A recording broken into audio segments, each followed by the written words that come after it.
Hello friends, வணக்கம். இந்த செடி உங்கள் எல்லாத்துக்கும் தெரியும். இது பேர் வந்து குப்பைமேனி. இது ரோட்டோரங்களில் அதிகமாக வளரக்கூடிய செடி.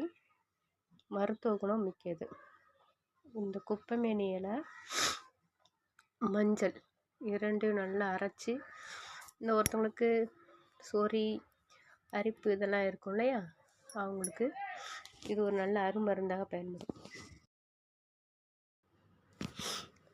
அந்த இடத்துல நல்லா தேய்ச்சிங்கன்னு வச்சுக்கோங்களேன், ஒரு 4-5 நாள் தொடர்ந்து இதை அரைச்சி 10 மாதிரி போட்டு வந்தீங்கனாலே சரியாயிடும். இது வந்து மேனியை காக்கக்கூடியது.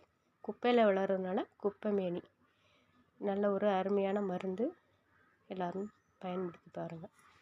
நன்றி.